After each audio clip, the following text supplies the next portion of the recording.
Мемлекет даму үшін тың серпіліс рухани жаңғыру қажет. Өткен күнге көз жүгіртсе, қазақ халқының бағына әр заманда бір топ заңғар тұлға туылған. Ел солардың еңбегімен жаңғырып жасындай жарқырады. Осылай деген республикамыздың көшбасшы жастары өңірімізде бас қосты. Жастар отанға атты республикалық жастар саяси лагерь аясында тың бастамалар талдады. Рухани жаңғыру тақырыбы биік мінберлерде ғана баяндалатын сөз емес, әрбір қазақтың өзінің өлкесінде, ауыл аймақтарда да жүзеге асыруға болатын игілікті іс.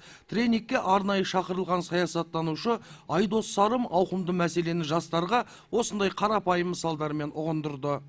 Мен мысалы темекі шегемін, бірақ маған ертең дәрігерге айтып айтса, Айдос, сен темекіні қоймасаң, 2 жылдан кейін өлесің десе, мен темекіні қоямын.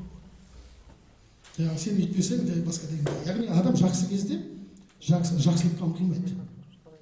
Бәрі үйреншікті, ақша келіп жатыр, не жанымды қинап деген ішкі бар ғой.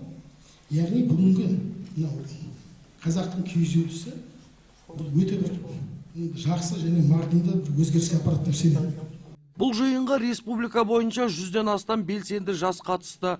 Лагерь Нұр Отан партиясының Жас Отан жастар қанатының 4-ші съезі қарсаңында елбасы мақаласын терең ұғынып, оны зерделеу үшін арнайы ұйымдастырылып отыр. Ал қазағы қалың оңтүстікте бас қосуды өткізудің өзіндік себебі бар.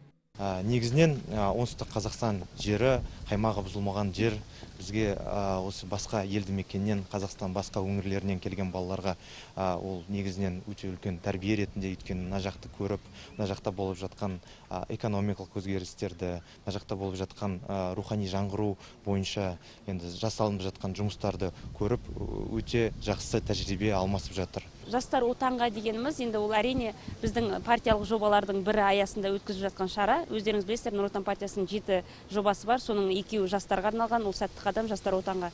Негізгі мақсаты жастарды патриоттық сезімдерін арттыру, ұлттық құндылықтарды жастар арасында кеңінен насихаттау, рухани жаңғыру, рухани азық алу, осы мақсаттағы шаралардың барлығы біздің осы жастар отанға партиялық жобасы аясында өтеді.